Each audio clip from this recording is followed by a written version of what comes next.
Good day, subscribers. Thank you so much for joining me here today. As always, today we're going to get into a stock market portfolio that I feel is really good for anybody that's kind of a stock market beginner in the market. Okay, somebody that, let's say you're in your first year. I want to kind of give you an example of 5 different stocks that I feel are good for that sort of portfolio and how I kind of view this as far as building out a portfolio. Now, I'm not a financial advisor or anything like that. I've just been in the stock market for a very, very, very long time. And I kind of know what's important when it comes to newer folks in the market, kind of the mentality you should have, kind of how you want to build out a portfolio and those sorts of things. And so that's exactly what we're going to get into. And I'm going to get into these 5 stocks and kind of why I think these are kind of really good 5 stocks to kind of build an actual portfolio, which, by the way, if you're newer to the market, you want to build a solid overall portfolio. This is extremely important, okay? You know, if you just are building 1 stock or 2 stocks or something like that, like cool, but you're not really building a diversified portfolio that you can really be proud of. Like that's the goal at the end of the day. Be diversified. You want positions that are in different industries, so that way if one industry is getting nailed, right, and that whole industry, those stocks are getting slammed, right, you have hopefully another industry that's kind of picking up the slack, right? Also, when you run a portfolio over time, you can make some decisions sometimes where, let's say, one of your stocks has gone up way faster, way better than you ever expected, right? And now it's up to really high valuations in your opinion. You can go ahead and take profits from that, and then you got, let's say, a stock that's not doing anything in the short term, right? Maybe the company's doing amazing, but the stock price is not reflecting how amazing the company's doing. You can go ahead and buy more shares of that, right? And I make those type of decisions pretty much on a yearly basis. I'll look at my portfolios and be like, okay, this stock has gone up way too much. It's probably overvalued now. This stock over here I love and it's way undervalued. Let me go ahead and take some profits from this one over here and let me go and reinvest that money over into this stock. If you just hold everything in 1 stock or 2 stocks, you can't make those type of decisions, right? And I used to be a person many years ago that sometimes would get into 1 or 2 stocks. And sometimes it works great if that 1 stock or 2 stocks happen to work out, but most of the time it ends in tears, right? And it just literally all it takes is one thing to go wrong with that company, and next thing you know, all of a sudden your entire portfolio's destroyed, okay? And so that's why it's very important to build out a great portfolio, especially as you get more and more experience and more money in the market, right? You know, over the years, I've gotten more and more diversified. I might hold 20 stocks or so nowadays versus, many years ago, I used to hold, sometimes 1, 2, 3, 4 stocks or something like that. But I never really had great portfolios until I really started to kind of hit some bigger numbers, around 100K or so. But I think it is very important to get into the good habits early. If you get into bad habits from the go, those bad habits will stay around for the long term, right? You want to get rid of those. This great saying by Warren Buffett. He says, bad habits are very hard to break. And it's so true, okay? And so you want to get in those good habits in that first, year or 2 of investing, and that sets yourself up for success. You get into the good habits of looking into companies, researching them properly, things like that, and believing in the business models, looking at valuation, things like that, guys. So yeah, hope you enjoy this as always. Hope you enjoy kind of hearing about these 5 stocks and why I feel like this would be a great starter portfolio for somebody that's newer to the market. If you want to join my private stock group or you want to look more into that, check out the first pinned comment down there. That we have an unbelievable community in there. Over 100 folks in there have now hit $1 million plus in stocks. We have many hundreds of folks that have $100,000 plus. So it's arguably the most successful community you will find out there when it comes to stock market investors. We have several people now that have 8 figures plus in the market. So if you want to learn more about that, check that out. All I ask in return for this video is that you smash a thumbs up. And that's it. Let's get into this, guys. What are these stocks, okay? First one up here is Amazon. Amazing stock, okay? I feel like this is a perfect stock for somebody that's newer to the market, okay? Why do I think it's a perfect stock, okay, when it comes to Amazon? Well, when you're buying Amazon, right, you're getting obviously the website, the e-commerce business, the app, all those sorts of things, right? Amazon.com, that almost every single human out there pretty much uses, especially if you live in the United States, right? Or even Europe and a lot of other countries. Like Amazon's huge, right? But obviously, especially in the United States, like nothing's bigger than Amazon, right? That business is going to continue to grow and grow and grow, right? Like folks are going to put in more and more orders. year after year after year for Amazon for pretty much as far as I can see, right? Someday Amazon will slow down, but honestly, I don't even know when that is. It's so long into the future, right? Not just that, you're getting Amazon Web Services, which is their cloud platform / data platform that so many of the biggest companies run their businesses on, okay? And it's an extremely sticky business model, extremely profitable, and an unbelievable revenue generator for the company as well. They also own Whole Foods. They also own Twitch. They also own Zappos. They own so many other companies, and they continue to acquire companies, and they got a lot of money on their balance sheet and some unbelievable cash flows that they reinvest back into the business, and they can buy other businesses, okay? And so, and also the management team Jeff Bezos has put in place there over the last, decade plus is very, very impressive, right? So even as Jeff Bezos steps away from his CEO role, he's still going to have a role with the company, just to be clear, okay? And he's also built out a very good management team overall at that company. So Amazon's one of those companies, they're going to thrive literally as far as I can see. Like, I don't know when the day is Amazon stops growing their business, but it is a long time from now. Let's just put it that way, right? And so this company in general, $1.63 trillion market cap. I think actually recently it was about $1.5 trillion. I think this is like a day or two lag here. And at the end of the day, when it comes to Amazon, it shouldn't matter if you're getting at $1.5 trillion or $1.6 trillion in the end, right? Forward P of 54, Amazon usually blows through their earnings estimates. So don't be surprised if that true forward P is actually like a 45-ish right now, a 45, maybe even a 40, okay? And, the market in general generally trades at a forward P of 15 to 20 range. So if you're looking at a 40, 50 range, that's definitely much higher than the market. So you might say, well, isn't that stock overvalued?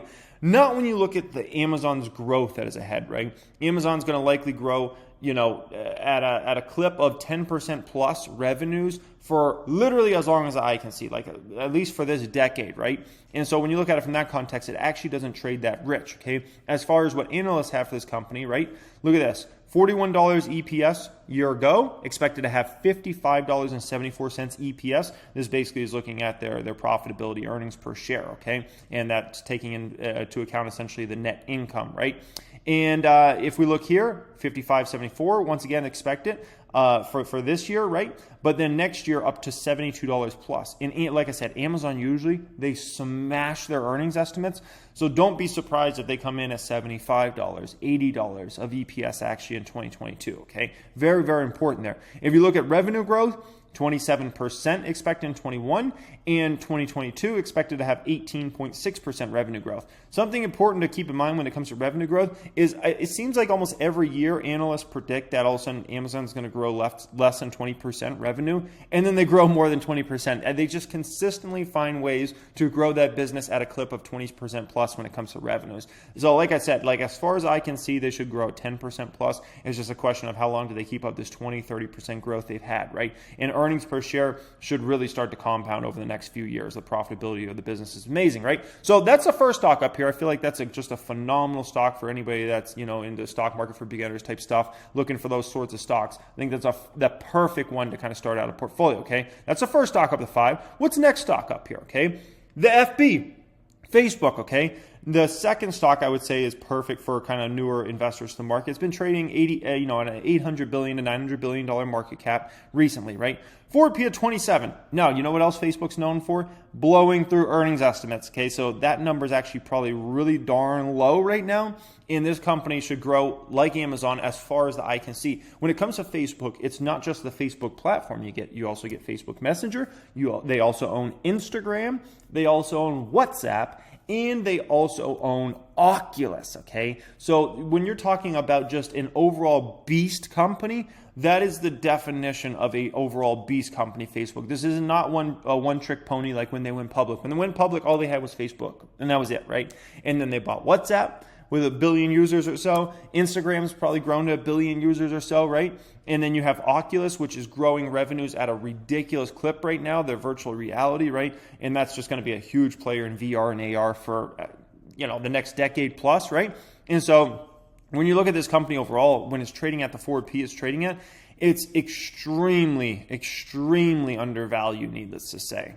The only big risk for somebody like a Facebook is a situation where, I don't know, the government tried to shut them down or something like that. Not really shut them down, but break them up, because they say, oh, you're like a monopoly, and so you got to break off Instagram and WhatsApp, and you got to break off, Oculus and all those sorts of things, right? At the end of the day, I don't think the government wants to go down that road, because if they go down that road when it comes to Facebook, they're going to likely have to go down that road with Google and Apple and Amazon and Microsoft and a lot of other big dogs out there. And it's like a slippery slope. I don't think the government really wants to go down. So you're going to hear talk from time to time, oh man, maybe the government's going to try to break up Facebook, but at the end of the day, like, what's going to end up happening is probably nothing. It's going to be a lot of talk. And that's going to be about it, because like I said, once you go down that slippery slope of trying to break up a company like Facebook, then all of a sudden you have to try to break up the next big tech company, and it gets messy really, really quickly, okay? So, I mean, this company is just trading ridiculously cheap, needless to say. It's arguably the most disrespected stock in the stock market when it comes to valuation-wise. And the thing is, they make so much money and they throw off so much cash, right, that they can buy out whoever they want to buy out. So even if there's something that's on the come up that's exciting in a vertical space or even a horizontal type company, they can go ahead and purchase that out. So that's kind of the beautiful thing when it comes to FB, right? If we look at EPS and we look at revenue, look at these numbers, guys, okay? So $10.09 year ago EPS, supposed to do $13.12 this year. Facebook usually crushes whatever numbers analysts expect. So don't be surprised. And look how many analysts cover the stock, 53. Okay, don't be surprised if they smash through those numbers this year. Next year, expected to do $15.19. Don't be surprised at all if they smash through that and they do like a $20 type number, if not more than $20 next year. Okay, that's just Facebook. At the end of the day, they crush earnings estimates. Okay, right here, 2021. Expected to have 35% revenue growth for this year. Next year, expected to have 19% growth. Reminds me a lot of Amazon in the respect of, it's always like, oh, maybe they're going to grow less than 20%, and then somehow they always grow more than 20%. It's just the way it is with this company. So yeah, Facebook, obviously you have Zuckerberg still leading that company, who's still very, very young, right? If he wants to lead that company for another 10, 20 years of his prime of his business career, he easily can, right? And by the way, he's just actually started to enter the prime of his business career. Like, you look at all the success his companies have had over time, like that man's just starting to enter the prime of literally his business career, and he's got the next 20 plus years to really just tear it up if he wants, right? You look at Sheryl Sandberg, the number 2, like, unbelievable. You can't get much better than that, and they built out just an amazing team overall. So yeah, Facebook, I look at this company and it's the perfect type of company for somebody that's newer to the stock market, okay? Let's get into the next one, guys. The third stock up here. So we have 2 big techs, 2 big growth, right? So now I'm looking and I think we kind of need a value stock. And that value stock I think is perfect is WBA, Walgreens Boots Alliance. I think this is a perfect value play for somebody that's newer to the stock market. The reason being is they obviously operate a huge pharmacy chain, right? And this company is going to be cash loaded now because they sold off the Alliance side of their business, $6 billion plus in cash. Plus they already had a bunch of cash. It's also a dividend paying company, so you get to add a dividend stock to your portfolio, right? Which is also another beautiful thing in my opinion. And it's a very needs-based business. Like, at the end of the day, Walgreens sells very needs-based things, okay? And they will also want to, add like kind of like an urgent care type experience to their back of their stores as well, right? So it's a market cap that has been trading anywhere recently between $40 and $50 billion, a forward P of 10, okay, which is extremely low in this sort of market. I mean, extremely, extremely low, and especially being that Walgreens, especially after the Alliance deal is done, should get back to very nice growth. They have a new incoming CEO at this company who came over from being the Starbucks COO, which is Chief Operating Officer. She used to be the CEO of Sam's Club, which is owned by Walmart, and she's also on the Amazon board of directors, okay? So talk about a high performer there, right? And so she's coming into the company just over the past few months, and she's going to likely reinvigorate that company and get them back to very nice growth, okay? As far as speaking about growth, $4.28 year ago EPS, expected to do $4.66 current year. That number could move around. Obviously, Walgreens is going to benefit in the short term from giving out a ton of Rona shots, right? And it's not just those direct numbers. It's like having all those people come to your store. You're going to sell more of other items to those folks, right? And also you're going to become more relevant to those customers, and you could have been in many, many years in the past, right? Next year, expected to do $5.19 of earnings per share next year, right?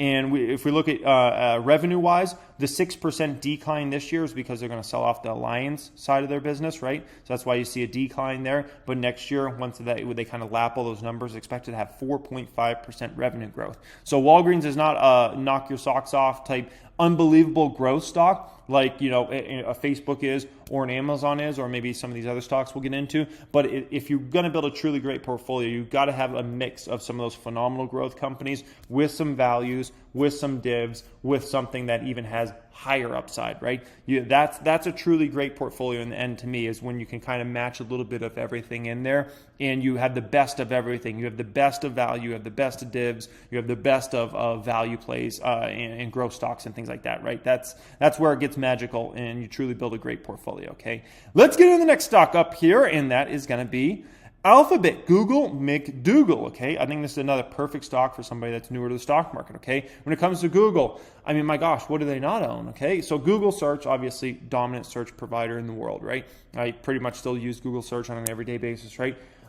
You're watching this on YouTube right now, right? Guess who owns YouTube? Google owns YouTube, okay? You think about Android, right? Android is the biggest when it comes to smartphones, right? If you look at the amount of smartphones sold on a yearly basis, like, you know, the majority of those smartphones around the world have Android, right? So they own that as well. They have a huge cloud business, right? And they own so many other smaller businesses that you never even knew Google owned. It's absolutely amazing, right? And this is one of those companies that they throw off so much cash. They usually keep around like 100 billion, if not more than 100 billion in cash around, right? And they're in such a great position that they can buy out other companies. They can make moves. If they want to buy the new startup that's, you know, growing rapidly, they can make that purchase if it makes sense, right? They can do all that. It's been trading between about a 1.5, 1.6 trillion dollar market cap recently. Forward P of 31 in the stock. Guess who, you know, remember I talked about Amazon and Facebook love to blow through numbers all the time? Guess who also does that? Google, McDougal, okay? Alphabet, they always are blowing through numbers. So I would say their true forward P right now is probably at like a 27 in my personal opinion, okay? 27, maybe even 26. And this company just continues to be a beast, and they want to get more into e-commerce, as the FB does as well, right? And if we look at this, okay, look at this. Year ago earnings per share for Google, $58, right? This year, expected to have $87 of EPS. That is quite a rising earnings per share, right? Profitability going through the roof for Google, right? And next year, analysts only have them doing $91.97. You know, it's hard for me not to see them doing $100 plus earnings per share in 2022. I'll just be honest. Like, that's really, really tough thing for me to see. But who knows? Maybe they do $94. It's tough for me to see that, okay? Now, as far as revenue growth goes, look at this. 29.6% revenue growth expected for Google, McDougal this year, right? Unbelievable. Next year, 16.8%. Google is very, very similar to Facebook and Amazon in the respective. Analysts always predict they're going to finally grow less than 20%, and then these companies always end up growing revenue more than 20%. And analysts next year will say they're going to grow less than 20%. So eventually they'll be right? Eventually analysts will be right, and they're going to grow less than 20%, but I can tell you that hasn't happened yet, and it's not, you know, in my opinion, going to happen anytime soon. These companies just continue. Just when you think, okay, they're finally going to grow like 15%, they grow 20% again, or 20% plus, right? It happens time and time again. Look at this quarter, expected to have 46% growth, right? So Google's just a beast, you know, unstoppable. They're the original artificial intelligence company. And to be quite frank, people don't think about Google as an artificial intelligence company. Google is, at its core, an artificial intelligence company. They are artificial intelligence, okay? And so I've always heard over all these years, you know, people talk about they want the next AI stock, right? What's the next artificial intelligence stock? The most obvious one in the world is this company right in front of you. They've been artificial intelligence for the last, 20 years, and they're going to continue to be artificial intelligence, man. That's how all these algorithms are set up. That's how all these algorithms are set up, to know exactly what you want to click on, what you want to search for, all those sorts of things, what results it should give you back, right? It's all artificial intelligence and data feeding data. So yeah, unbelievable business model. They should continue to thrive, okay? So far we have, 3 gigantic corporations that are growing very nice and are at what I would feel are pretty fair valuations, right? So if I'm thinking about this portfolio for the next 5 years, I think this portfolio is going to do amazing so far, right? And you have Walgreens, right? Which is, in my opinion, a very good value stock, dividend play, super undervalued, right? And so you have kind of a good mix here. but you got to have something in a portfolio that gets your blood going, right? That gets you really excited, right? And so where's that sort of stock that has 3x, 5x, 10x potential, right? Because everybody feels like they want to hold one of those in their portfolio. And I'll give you guys a couple examples of some stocks that I feel have those sorts of opportunities in front of them over the coming years, that 3x to 10x potential, because you just got to hold one of those, because that's the way it is, man. It feels good to hold something like that. Google, this stock's not tripling up in the next 5 years or quadrupling up, right? Walgreens isn't doing that. Amazon's not doing that. Facebook's not doing that. Those companies should make you good money, and there's very low risk, I would call it, in all four of those companies, but they're not going to go up massively or something like that. Okay, so what are a couple examples of some of those stocks? I got this picture here. I think it's a perfect picture, right? There might be smaller companies now, but grow into a giant over time, right? Like this is what it can become. This is what it is right now, and people kind of overlook, the little tree, but that little tree is gonna, probably grow into a massive tree over time. Okay, so TTCF, I think this is a perfect stock, in my opinion, for even newer folks to the market as kind of more of that type of crazy growth play, right? You look at this company, plant-based food company that is expanding rapidly into all the retailers, right? You look at the current year, expect to have over 60% revenue growth. Only 2 analysts covering the stock. This stock's going to get on Wall Street's radar over the next year or two, and there's going to be a lot more analysts covering this and a whole lot more attention from Wall Street, especially as they start to get into indexes over time and things like that, right? Over 60% revenue growth current year. Next year, expect to have 35% revenue growth, which is still amazing, but I'm going to be honest, they should probably obliterate that number. They're going to likely beat this number, and they're going to likely obliterate that number next year as well, okay?